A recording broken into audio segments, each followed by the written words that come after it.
A very good evening, a warm welcome to Dan Really Likes Wine, presented by Pick and Pay on the eve of another public holiday, or at least it should be. We've only had about 17 of them in the last month, but tomorrow really should be a public holiday because tomorrow is National Sauvignon Blanc Day.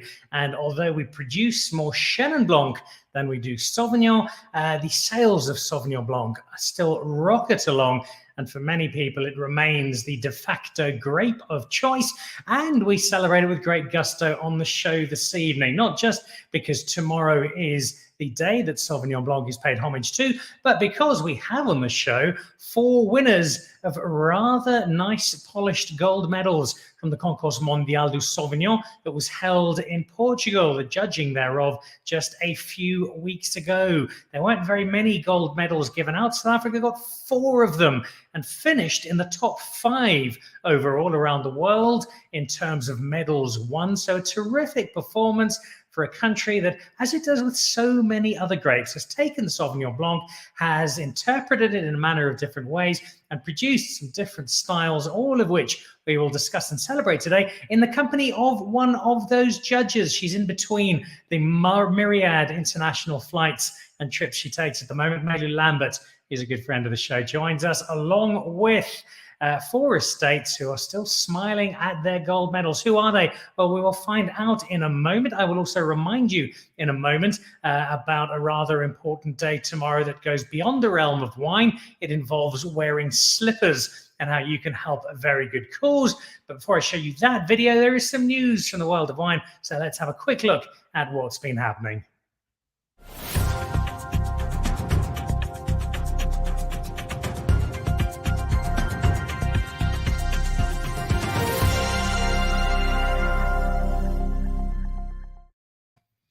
Boom, here we go. It is Mother's Day this Sunday for some of you watching. That will cause panic, either because you're in the UK where it's not Mother's Day this weekend. Oh, it's not Mother's Day, is it? Well, it's not in the UK. It was a while back. It is, though, in South Africa and probably several other countries. And so here is one of many, many options. The guys at Corona sent this through to me during the week. It is their vintage rosé cuvée brut, House of Corona out in Tulbach. They only make bubbles and G. They do it particularly well, and this is a glorious version thereof. If you get out to Tulbach, that's what awaits you. It's one of the quieter of our wine valleys. It's a little bit of a trek out of Cape Town, but it is one well worth making. There's plenty of other good wine in the broader area, but that's probably the highlight, and it is full of people who are making bubbles that really does celebrate the South African art of Cup Classique. So if you want to celebrate your mother, if you've forgotten,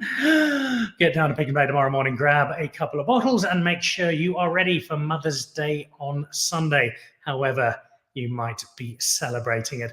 Then there's this, Le Cave de Perrine Ukraine Appeal. This is a fundraising auction that is happening in the UK at the moment. There have been a couple of these that have taken place. It's the opportunity to buy not just some really nice wine, there are some lovely hospitality options as well. Amongst the wine that's included, there is some Testalonga wine. Craig has sent some over, I think 6 magnums of Testalonga, some of the Bandito range available. I think there might also be something there from Elgin Vintners. I'll need to double check with one of our guests this evening. But either way, jumblebee.co.uk if you'd like to buy some nice international wine, and there is a great selection. It is in pounds, so you need to multiply by 82 to work out what it is in rand, but it is the opportunity to be able to send some wine the way of your cellar and send some money the way of UK. It's actually Elgin Ridge being corrected there, Elgin Ridge. So that is the auction already. You can see almost £2,500 have been raised. And I think that runs out at the end of the week. And then the chance to spend some time with me next week. If you haven't got it already, there is another winemaker's table that's coming up with Warwick. And that is one of the Pick and Pay virtual winemakers tables. And you can join me live next Thursday evening. Just head over to Web Tickets have a search, and it's a great chance to join JD the winemaker virtually, learn to make a few dishes, drink some lovely wine, and have a great night in instead of a great night out.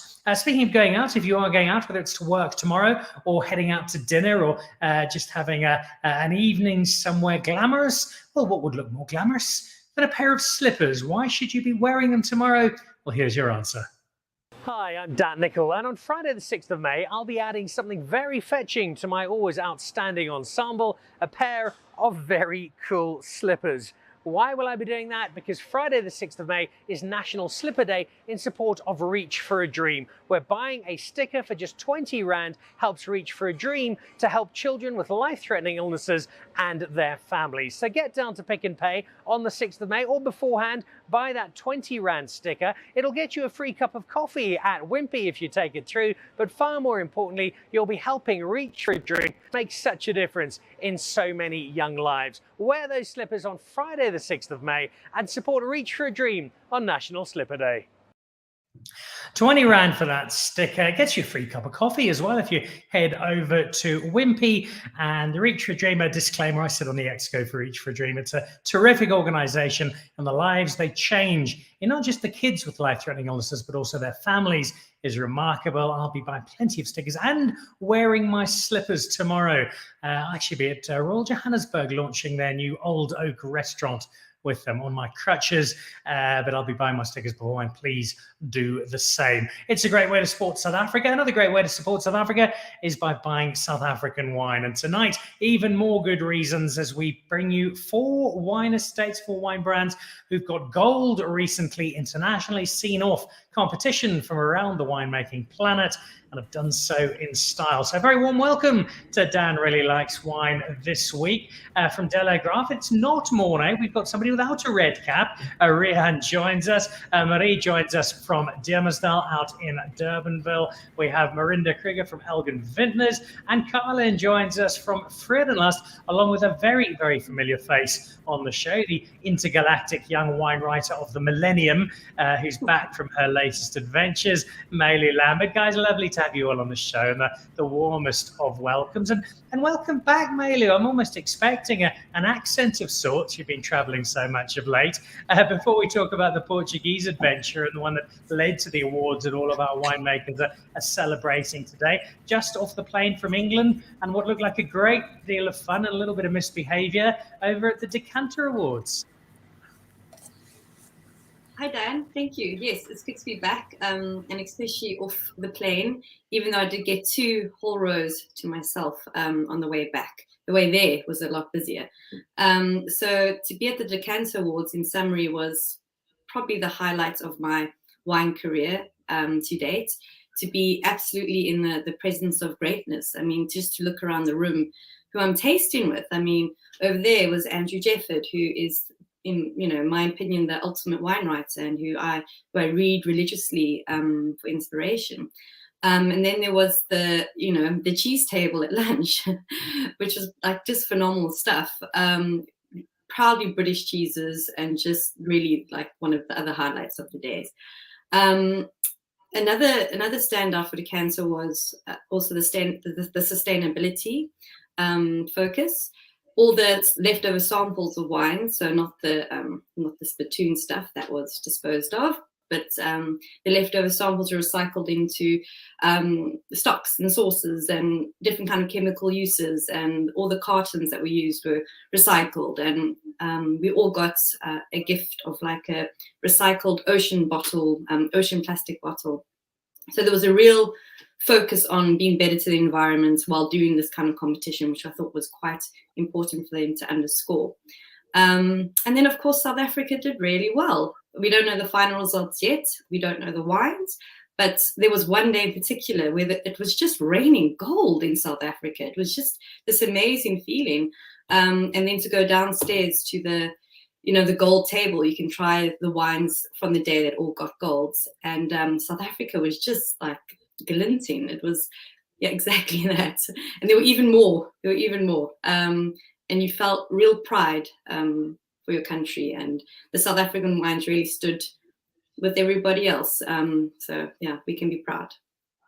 We'll be waiting for those results. There were a number of South Africans over there. I saw you hanging out with Higo and Fiona, and a great presence. I think that evening ended up with a police intervention, but we've been asked not to mention that on air. Lots and lots of fun in London. We'll keep you posted on the decanter results. Lots of fun in Portugal too as well, a different part of the world, the Concours Mondial du Sauvignon.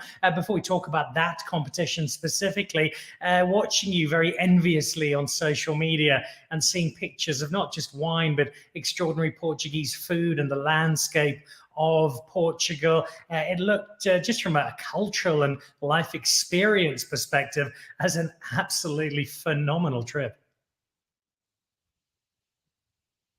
Yeah, so I am already looking for property to buy in Portugal. It was really quite phenomenal. In one word, delicioso.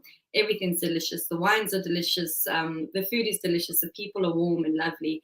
I really found the white wines quite special, above the reds, not to mention the fortifieds. I think that's another story. I think the white wines are really up and coming, and their real strength is the indigenous cultivars. Arinto in particular stood out for me, so I can't wait to taste some Portuguese wines.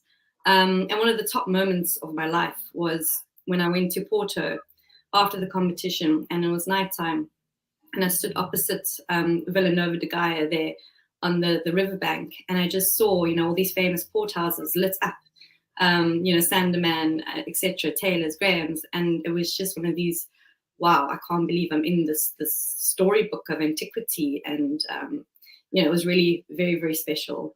And then the other top moment was going down to Lisbon, only for one evening, but I'm a seafood fanatic, so I had to find the famous restaurant Ramiro, and I didn't have any, Wi-Fi, so I really just had to kind of rely on my sense of direction, which is seriously questionable in Cape Town even. But I did find it after being, sodden by the rainstorm that decided to come down. But I was heartily warmed by beautiful prawns and lobster, and then, of course, which is traditional, the prego roll for dessert. And somehow I managed to eat it all, and I walked away very happy. Prego roll for dessert. I absolutely love that. A terrific trip, a wonderful adventure, many great memories. You did have to sing for your supper, though, and do some work. Explain to us what the Concours Mondial du Sauvignon is. So the Concours is a traveling competition. It alights in a different region every year, and it's got around, I think, 200 different judges, and there are 23 countries. I think this year there were over 1,200 actual sample entries, and it's basically you arrive there on a Friday night. There's a talk about Sauvignon Blanc, and then you get to taste some wine, which is always fun. And just informally, the comments that were coming back to me about South African Sauvignon Blanc were unanimously appreciative. People love the stuff, and then you wake up and you taste the next day, and you sit at different tables, and every judge is from a different country, and you don't judge wines from your own country. Not generally. Sometimes it happens, but generally the rule is they will give you something else. So I didn't judge South Africa this year, but I did judge Sancerre, Styria, Austria, and the Czech Republic, amongst a few others. But these I mentioned because they were real standout wines, and also so diverse of the grape, and could really show you the potential of the grape. So then after the judging, you go on a day of adventure around whichever region you're in, and you taste lots of wines, you eat lovely lunch, and you network. It's really about, there's a core philosophy at Concours, it's about connecting wine professionals from around the world and creating those bridges between countries. And that was very much felt. And I met some amazing people.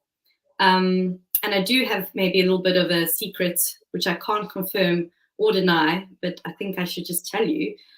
Because it's a traveling competition, there are very strong rumors that it's coming to South Africa in March 2023. So all of those impressive wine tasters will be landing on our shores, and we get to show them our incredible wine hospitality, which is obviously the best in the world.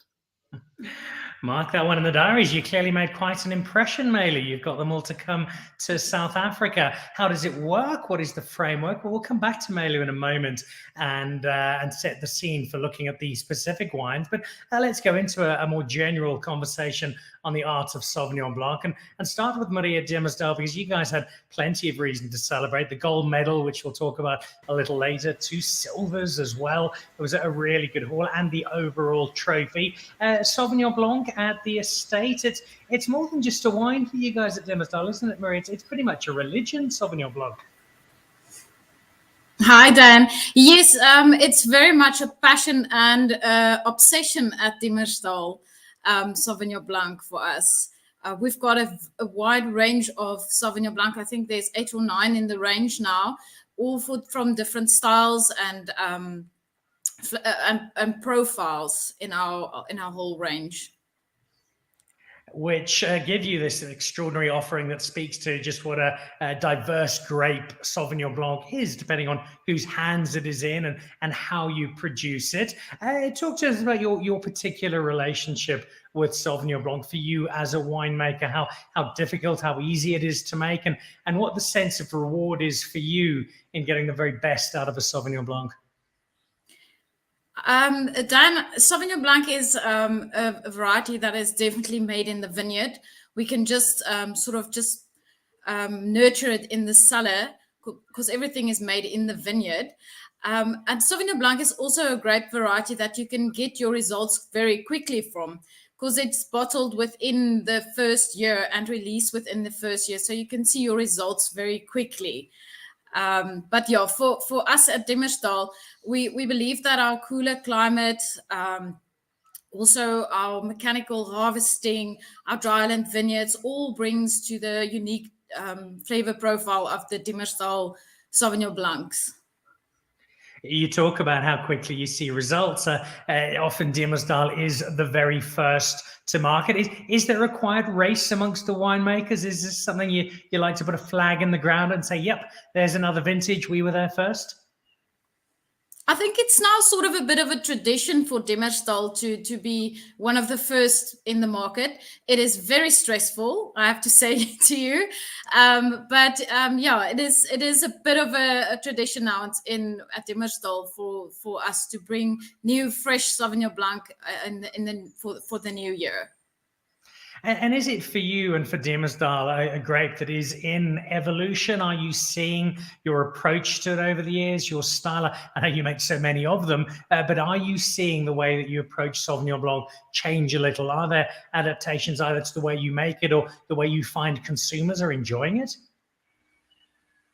Yes, definitely. There's the market is more moving towards the thiol-driven styles. We do lots of research and trials in the cellar, scientific trials, doing research and on how to enhance the thiols. Definitely, the wine styles have changed in our cellar even in the last 15 years. Fermenting warmer, less skin contact. So we're moving with the consumer. And the range of styles culminated in one particular wine that won gold. We'll talk about that a little bit later. Heading not too far from where you are, just up the road to, I think, Franschhoek, a little bit of Paarl, possibly part of Stellenbosch as well. If people ask you, Carlin, where is Vrede, what's your answer?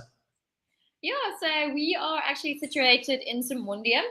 So it's a small area between Paarl and Franschhoek. So we are on the main Franschhoek tourism road, and the Franschhoek tram stops with us.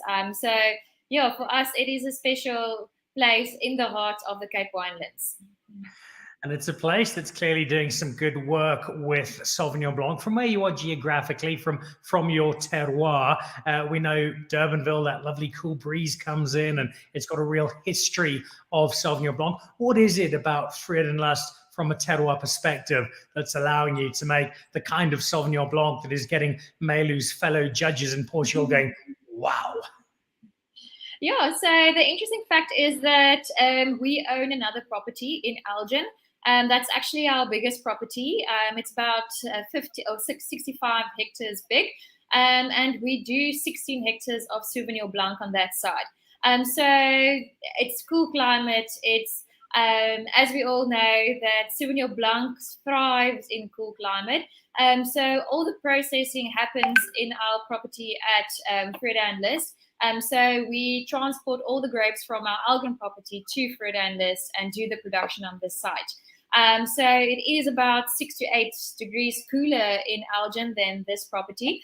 And yeah, we have beautiful soils on that site that just enhances the beautiful complexity of Sauvignon Blanc. And Sauvignon Blanc that is winning awards, which is why we're celebrating this evening. When it comes to Sauvignon Blanc for you, Colin, as a grape in South Africa, it's impossible to say today this is South Africa's signature grape because there are so many different wines that we are doing so well. But clearly Sauvignon Blanc is foremost amongst them. What collectively do you feel as South African wine producers are we getting so right, irrespective of style, when it comes to Sauvignon Blanc that's making the world sit up and take notice? I think, as you said, Dan, it's the diversity that we have to offer. If you only look at Vrede and List range as well, we've got 3 different types of Sauvignon Blanc, and we've got about 4 or 5 different blocks of Sauvignon Blanc planted on different blocks, different soils. And yeah, I think just for every producer in South Africa who makes Sauvignon Blanc, they add something so special to that wine from that specific site. And I think we've got a beautiful terroir to show the rest of the world. And every little pocket we make Sauvignon Blanc from are truly unique and truly special. And as I mentioned, just to show the diversity and the complexity of these wines are quite special to me. On the scale of well-behaved and easy to do to keeping you up at night in cold sweats, how difficult is Sauvignon Blanc a grape to work with? For me, as well, as Marie said from Diemersdal, Sauvignon Blanc is 100% made in the vineyards. We have an amazing viticulturist in Elgin looking after these grapes. So for me, once I know the grapes are in the cellar, it's healthy, you just need to ferment it. And for me, it's quite easy. You just need to keep your hand on it here and there, taste it regularly. But for me, it's one of the most fascinating, most easiest grapes to work with, because what you see is what you get. If you got very healthy grapes in the vineyards, you can taste that profile and you know what will go on exactly in your wines. So rather easily, but you need to keep your hands on always. All right, let's go to a neighbour of sorts because the grapes you make your Sauvignon Blanc come from Elgin. That is where we find Marina. I asked Carlin where she's from. The question to you, Carlin, is what your job title would be, because you seem to have about 11 of them.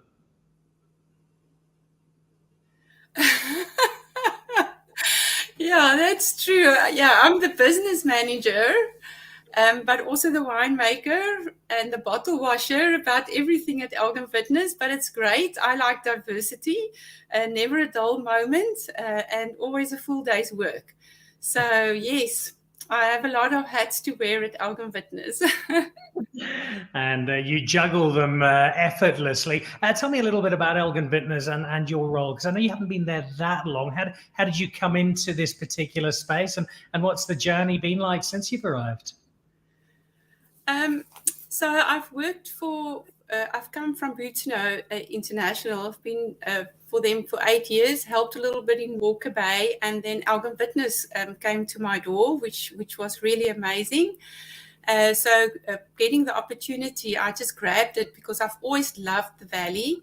I bought grapes 10, 12 years ago before I started with Elgin Vintners for the international company and made wine at a winery in Stellenbosch for them. And I always felt Elgin Valley is a very underrated appellation in South Africa. There's not a lot of talk then at that stage about it. So coming into Elgin Vintners was a bit the first time that they sort of focused on having their own winemaker, because right when it started in 2003, they had many winemakers and they would take the grapes to the various wineries and these winemakers would make it, which was actually a great story, because if you want to make wine, you have 6 producers coming together, but you know nothing of it. You go and look for the best winemakers that are known for certain cultivars, for Pinot Noir, Chardonnay, Sauvignon Blanc, etc. But as we all know, the global wine world opened up and you need a good story to tell. And this was later on a bit confusing because there wasn't much of a golden thread going through Elgin Vintners. It was all these amazing, strong personalities of winemakers, because a winemaker, I do feel, does impress on the style of wine that you make. So it's 15 years since it started, and it was time to start focusing on what are we about. It's it's highly competitive out there, and what's our story? And that's where I came in. So I started at the end of 2018, and it's been an amazing uphill rough ride, but it's been great, yes, so far.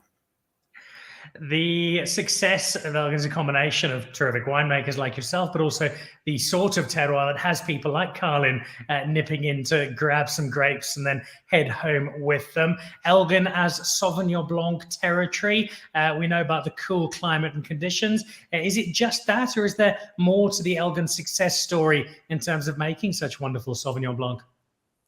Dan, I have the saying, and I'm going to use beautiful language, I'm going to try, is I always say, if you get grapes from Elgin, you really have to be a bad winemaker. I can think of other words to make to bugger up the wine, because the grapes are phenomenal. And in Elgin, it's a cool climate area. We have this long ripening, so there's so much time in the ripening period for concentration of flavors and for tannins on the reds to turn soft, that you do have a higher rate that you start at than in any other area, I believe. So it is definitely a phenomenal grapes to work with. Of course, viticultural wise, we do get a little bit more rain, more mistiness, so we are quite aware of rots. So healthy grapes is obviously very important. We do a lot of vineyard practices like suckering, breaking out of leaves, opening up the canopy so that you can have a good wind going through. So, and we've every vintage since I started, I've never had rot grapes in the cellar, which I'm grateful for, in spite of even getting rain during harvest, which we did this year. So it is definitely the grapes. But I also think as a winemaker, for me, the winemaking process is easy, but it's hard in a way as well, because it's meticulous. I say winemaking is a decision-making process every minute of the day. So you have to be there. You have to know what goes on in every fermenting tank. I like to know the chemical compositions of the grapes when it comes in. It helps me make certain decisions. So definitely the grapes, I agree wholeheartedly with that. But then you have to take care of the process, definitely. And the styles that you're going to turn this grape into, as the decisions you make has a huge impact as well. If I would ask Richard Kershaw, he'd probably argue that Chardonnay and perhaps Pinot Noir headline Elgin. Paul Kluver might say the same. Paul Wallace might go with some Malbec.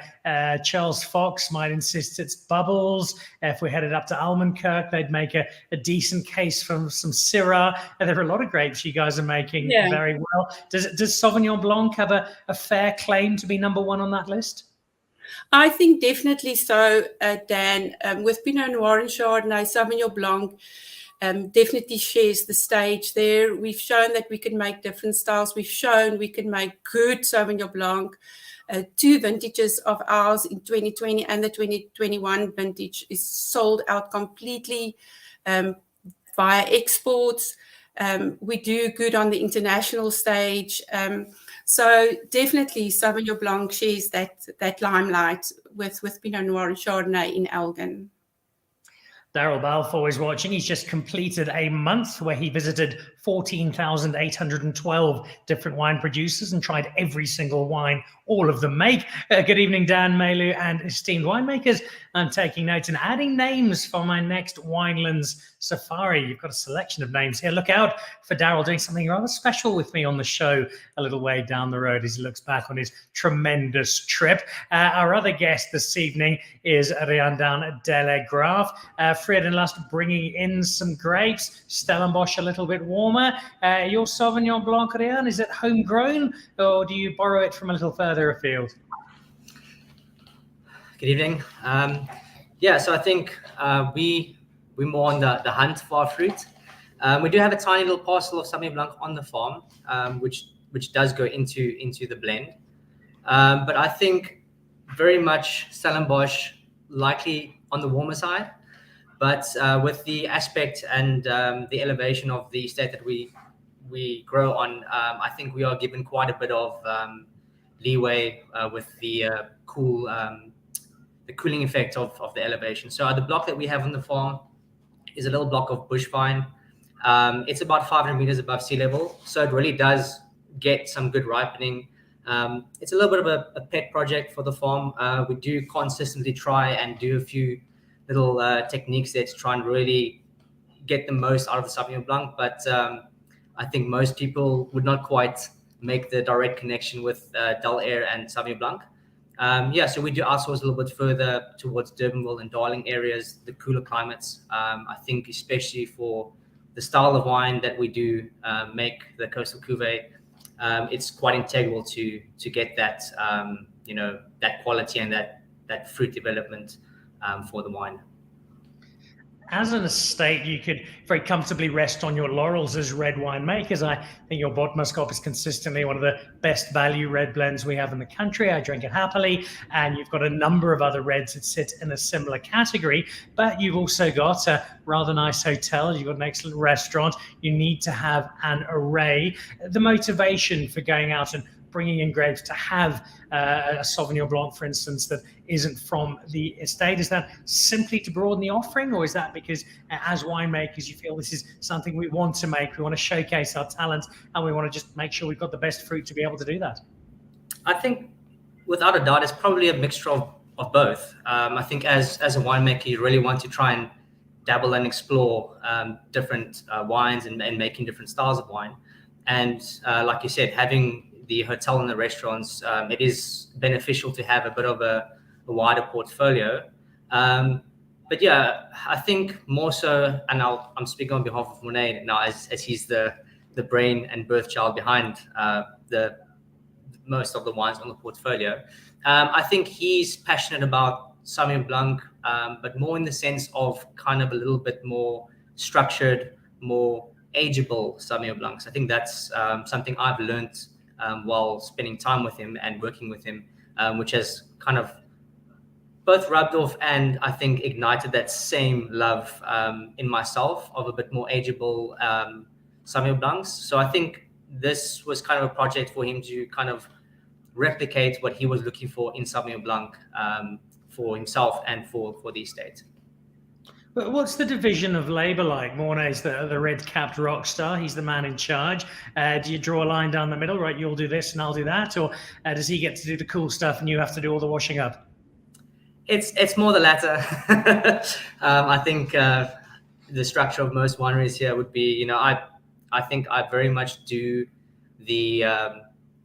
I try and proactively make things work as effectively and streamlined as possible. I think that is my main objective from my role, is following instruction. And we do have a lot of interaction and deliberation about wines. And so in a lot of aspects, when it comes to the more latter side, blending, tasting, it's definitely a team effort. But when it comes down to, it's nicer to have his head on in the cellar when it comes to shifting tanks, blending, monitoring certain things, and I can kind of take over the processing and more the factory running in the cellar. So I think it's a great team effort, and we both kind of contribute in very important but very kind of separate roles. And you do have a wonderful winemaker to learn from in Mornay. And together, you've produced one of the 4 gold medal winning wines that we have. Let's go back to our judge as she puts on her serious wine appreciation hat and explains to us, Malu, the Concours Mondial du Sauvignon, judging even when it's people like you who, on a blind taste, can pick out a Peruvian pinotage on 100 yards.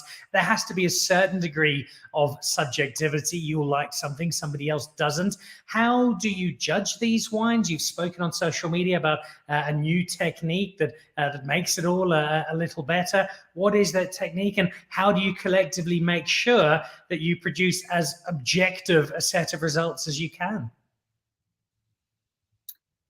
Okay, so it was an Israeli pinotage, Dan, first of all. And then, okay, so, judging at home, we generally use paper and pen to write our notes, to write our scores, etc. So at Concours, this was the first time I was exposed to judging, digitally and inputting your scores that way in your tasting notes. And for Concours, they had a certain set criteria of what you would kind of put your score out of for appearance, typicity, quality, overall, etc. And this, equated to a score out of 100. But all competitions are different in terms of what an 88 means out of 100. It's in some competition, 88 is very good. For Concours, this is the case. But the most important thing is gold or silver, right? Or bronze. So this is the way we inputted the scores. With Concours, there isn't discussion. With some other competitions, after you input your scores, you can discuss, and then you can maybe decide to push your score up or pull it down with discussion with the judges. So with Concours, this was not the case. You input your scores, and that was it. The wine got its score that it got. And of course, sometimes you're like, well, no, that's a total gold. Come on, like that's not fair. But that's the nature and objectivity of this kind of judging. And then the technology I was referring to on social media was actually more about the data capturing that was going on behind the scenes. So all of these notes and flavor descriptors that we were inputting into our various devices, they were being captured by some kind of AI technology. And then each judge would get their own flavor wheel. So at the end of judging, we could see, oh, I really like to use the word nettle in Sauvignon Blanc, or this is my most used word, or whatever. But the real objective was to capture all of these kind of flavor words for these specific wines, and use them to actually search for wines at a later stage. It's by a company called Wine Space, and they work with the Concours du Bruxelles, the Concours du Sauvignon, to capture this kind of data, to basically create this giant data machine of wine flavors, so that you can search for it in that way, rather than, I'm looking for a Sancerre. I'm looking for something stony, non-length, etc., like that kind of thing. So have I answered your question? It's all getting very AI and technical and new age. I'd like to think that there's still a bit of the emotion that comes through all of that, despite the data collection, and I suspect there will. I'll get Malu to round it all up in a moment, but let's go to the first of our wines and go back to Marie, because the reasons to celebrate, Marie, were not just because you got all these medals, not just because there were a couple of silvers. You didn't just get gold either. You also got the trophy for the best South African wine on show. Congratulations. Even for Diemersdal and everything that you guys have won in the past, that's pretty special. Yes, thank you, Dan. It is this competition is very important for South Africa, or for Sauvignon Blanc globally, and winning the best Sauvignon Blanc of South Africa is great for us. The wine that won is the Journal Sauvignon Blanc, and it was released, or it was launched in 2019 for the first time. So this is only the third vintage. And this is a wine that's got a bit of barrel to it. We often think of Sauvignon Blanc as being a wine that doesn't have wood, but increasingly, and there's at least one more we see today that's got a touch of wood today, it's something we are seeing. Why put this particular wine into barrel, and what do you think that did to turn it from potentially very good into gold medal winning?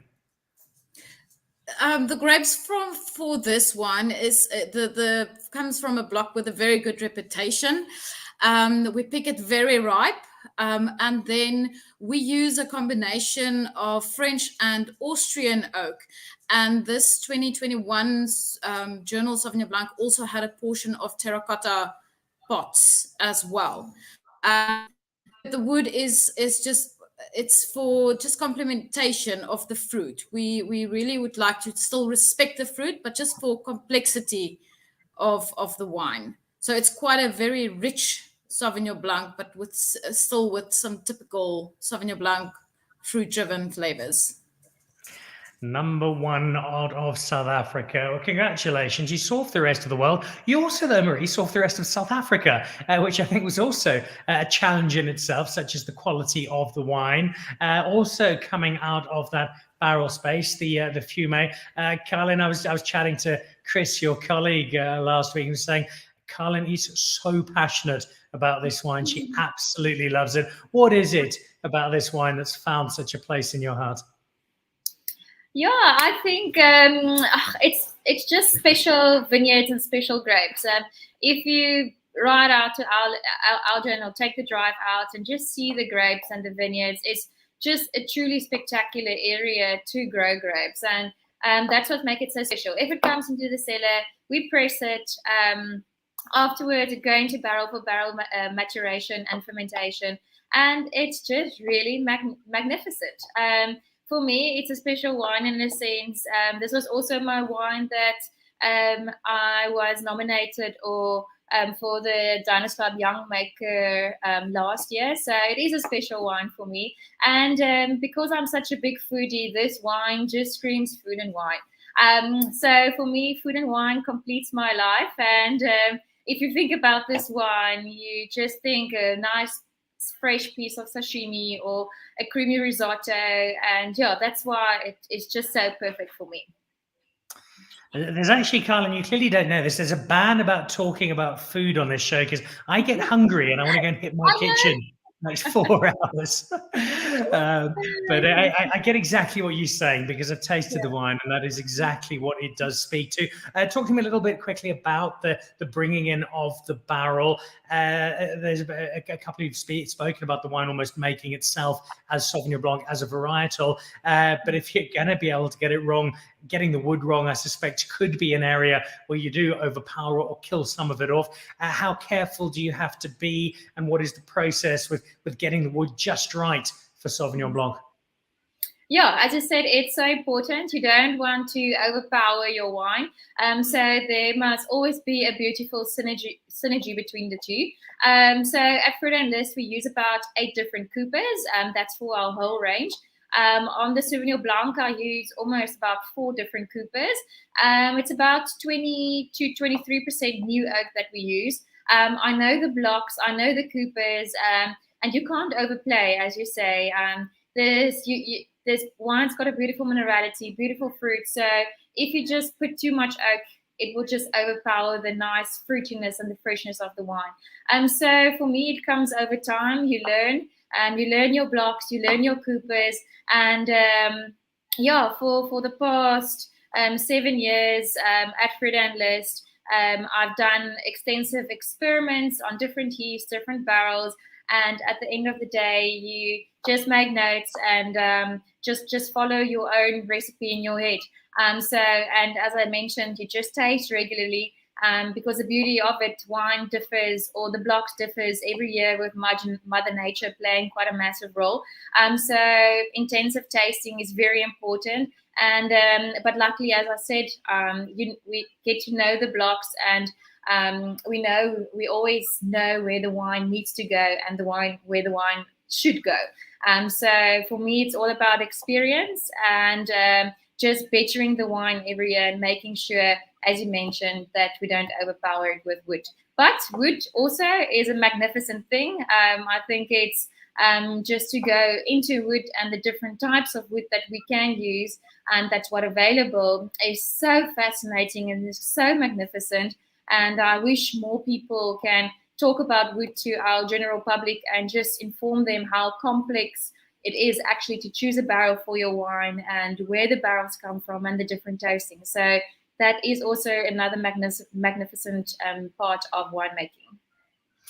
Garland, expect an email from me tomorrow. Let's set up another show. Let's talk about that. Let's have a chat about wood and about how it all works. It's a bit of a mystery to many people. That is a 2019 Blanc Fumé from Vrede. The youngest of our winners is the Sandstone, the Elgin Vintners, which is a 2021 gold medal for this. I don't think any winemaker ever puts out a wine that they don't feel some degree of belief or backing for. But to get a gold medal for this, was it a pleasant surprise for you there, Marinda?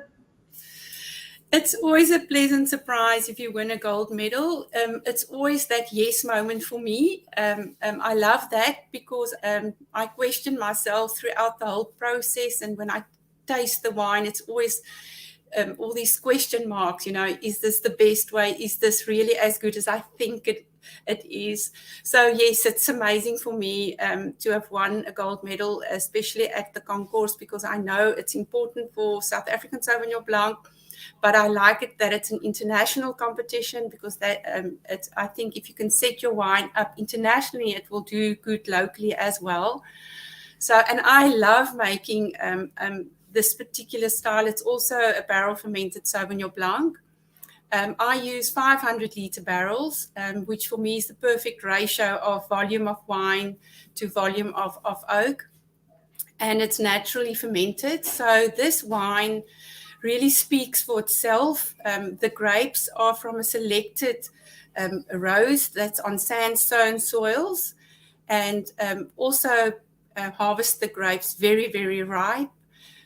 They come in, do a little bit of skin contact, settle, and then in barrel, and then I don't add anything. It really starts fermenting by itself, and it takes its time to ferment, and then I would, after fermentation, just add a little bit of sulfur, and it ages on the primary lees until it's ready for bottling, and that takes about 9 to 10 months. I would taste regularly to sort of track the development of the maturation of the wine. So I really love making this wine. To what degree, Marinda, is the employment of wood to add to the wine as it is? And to what degree is this to ensure that in 5, 10, 15 or 20 years' time, this is still something that I'm able to open and to enjoy? The oak that I use is really for me to hug the wine, but it also adds complexity, as the previous winemakers said. But of course, it adds that little bit of tannins that makes the wine ageable. Now, Elgin Valley Sauvignon Blanc, the ageability is phenomenal. I tasted this morning a 2007 Sauvignon Blanc from Elgin Vintners, which I couldn't believe was so good. So we have the advantage of low pH, high natural acidity, which helps with aging of the wine. But these types of wine, especially made in barrel, you can age, and I think you should actually put it away and have the patience to taste it or drink it in 5 years and even in 10 years' time, because it will only improve, definitely.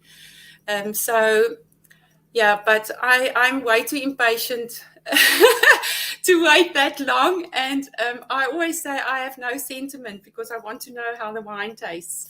But if you can, we have a little bit of a library at Elgin Vintners, so we do put wines away. It will age phenomenally well.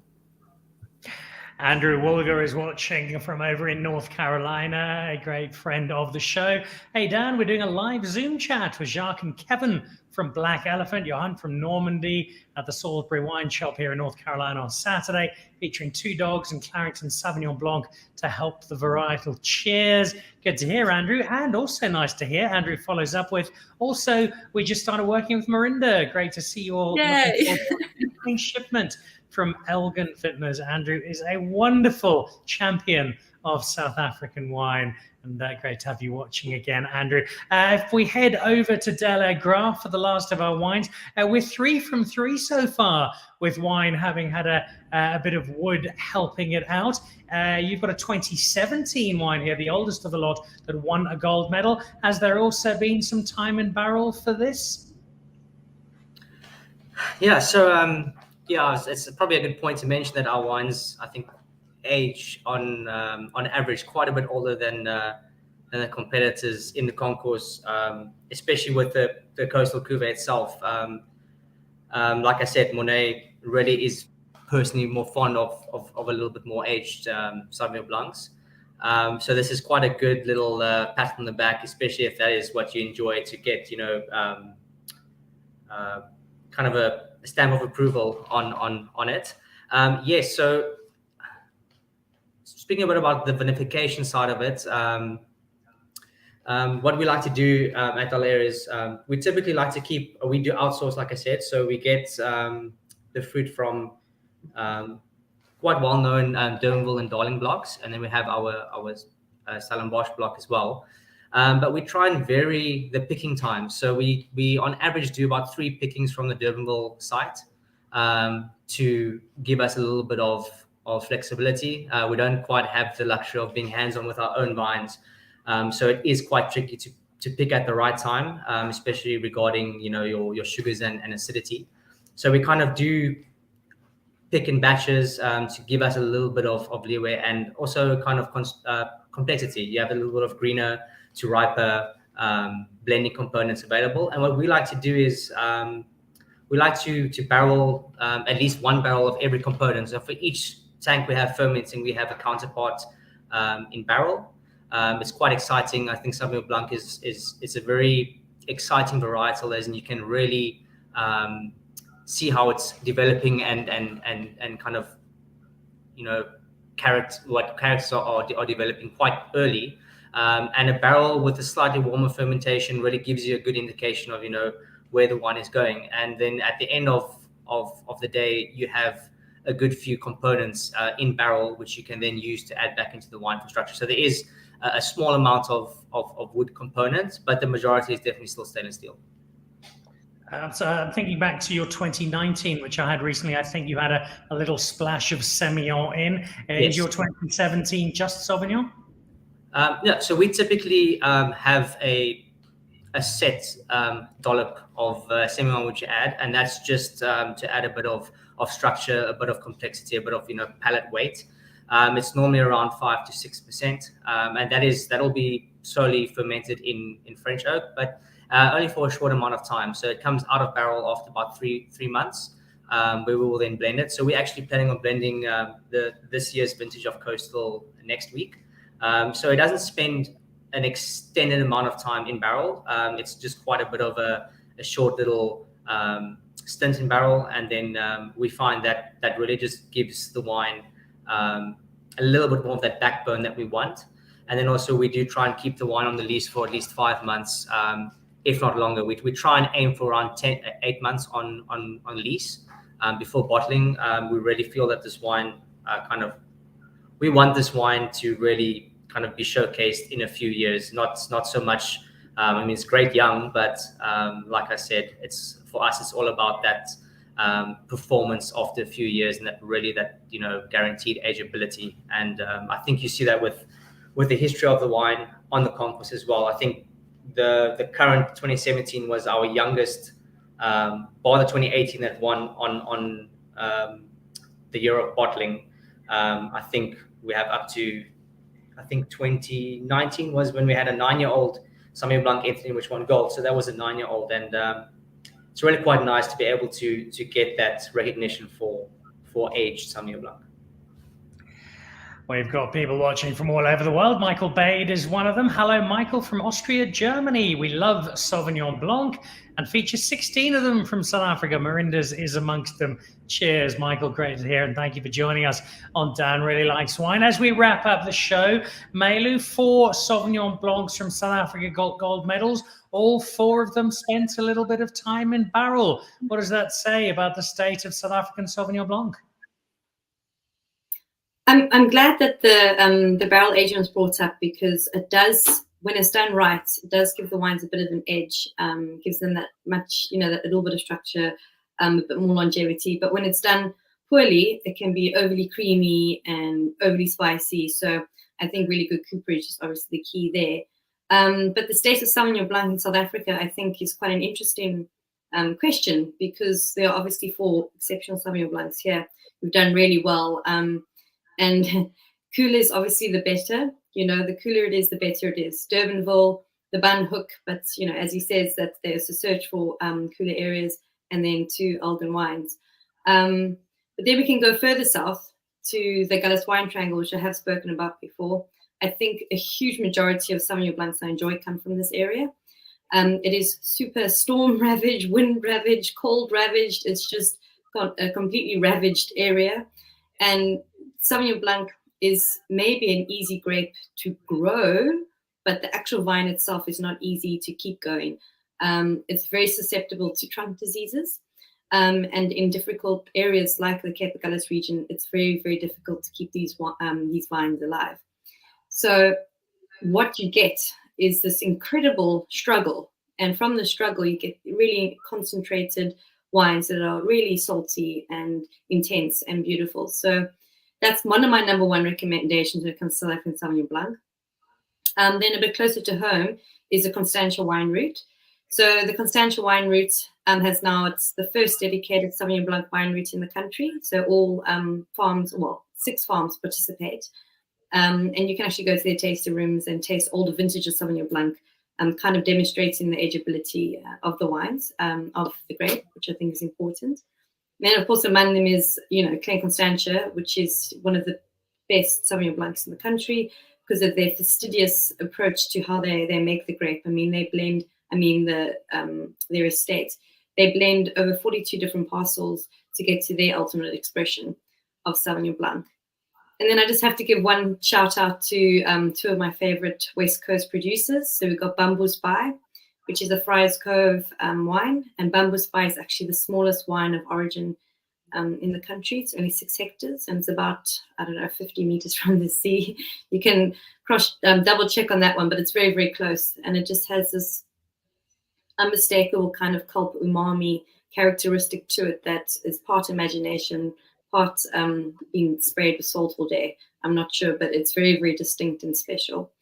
And then in St. Helena Bay, there's a very interesting winery called Gedeelte Wines by John Bauer. And, we were talking earlier about Sauvignon Blanc and how it's brought into the cellar. So a lot of places employ super protective methods, dry ice in the vineyards. You'll find the majority of Sauvignon Blanc is harvested at night just to preserve those cool aromatics and delicate flavors. So what John Bauer does, he uses a naturally occurring flaw in his cellar as his protective method to keep his wines anaerobic to preserve those flavors. And the result is you get those Sauvignon flavors, but then also super nutty, moorish kind of salinity. So very interesting things being done with Sauvignon Blanc in South Africa. I urge producers not to fall into the trap of, overcropping, under-alcoholed, dilute wines, and all the kind of cash cow of using the Vin 7 yeast to get those thiols just bursting out of the glass, those fruit bomb-driven wines. I urge producers to move away from that kind of thinking and instead to think about what can my special slice of land give me, and what winemaking technique can I employ to shine a light on it instead of mask it. So, yeah, happy Sauvignon Blanc Day. Well, the combination of terroir and winemaking talent has given us 4 outstanding wines showcased today. But as Malu shows, there are a great range of not just styles, but also extraordinary producers, which gives you a bit of a challenge tomorrow on Sauvignon Blanc Day. Get down to Pick and Pay, wherever you grab your local wine. Get a couple, try and get them from different parts of the country. See if you can find 1 or 2 that may be a little bit older, something that's got Blanc Fumé on it, and do some comparative analysis. It's all research for a great cause. And perhaps you'll be a little bit surprised by the diversity of South African Sauvignon Blanc. You shouldn't be surprised by the quality, though, because as all four of our producers have shown today, it's not just South Africans who know we make good Sauvignon Blanc. It's judges from all around the world, including those at the Concours Mondial du Sauvignon. So to all of our producers today, to Carlin and to Marinda and to Marie and to Rian, guys, congratulations again. Richly deserved accolades, and well done. Look forward to drinking plenty more of your Sauvignon Blanc amongst the many fine wines that all of you do make. And Malu, thanks for always joining us and giving us some time fresh off the plane, and keep flying that South African flag so high right around the world. To all of you, enjoy Sauvignon Blanc Day. We'll be raising glasses for all of you, and congratulations again, and thanks for being on the show. Thank you. Thank you. Thank you very much. So there we go. Diemersdal, Delaire Graff, Elgin Vintners, Vrede, and last, all gold medal winners at the Concours Mondial du Sauvignon. The judging taking place with Malu and her fellow judges just a few weeks ago in Portugal, and South Africa doing particularly well with yet another grape we are succeeding in both locally and abroad. Sauvignon Blanc Day tomorrow. Make sure you have glass in hand. Make sure you are also wearing your slippers in support of Reach for a Dream. And one last thing to look out for, that's a little later on this evening. If you're at a loose end, 8 o'clock, this evening's edition of the Dan Nichols Show on Supersport. Who's that old guy in the middle? That is Arnold Vosloo of The Mummy and G.I. Joe and Blood Diamond and numerous other movies. He's got a brand new film on Netflix, The Silverton Siege, and he's on the show together with Rosemary Zimu. Her new Netflix show starts next week. Carl Verena, our South African wicketkeeper, and Michael Vaughan, the England cricket captain, joins us on the show as well. So that's away from wine, but that's tonight. While you've got a glass of wine in hand, make sure the glass of wine in hand tomorrow is Sauvignon Blanc, and I will see you back on the show on Monday. I've got absolutely no idea who I'm speaking to on Monday, but I know they'll be very cool and there'll be lots to celebrate. Have a great long weekend. Thanks for joining us. Happy Sauvignon Blanc Day. See you next week. Goodbye. To join the Pick and Pay Wine Club, simply SMS your smart shopper number to 36775. It's absolutely free, and you'll get for yourself 3 times the smart shopper points on every bottle of wine bought. You'll also get a 20% discount on 10 different wines each month, a 25% discount on a case of wine, and a Magnum, some terrific competitions and invitations to awesome events.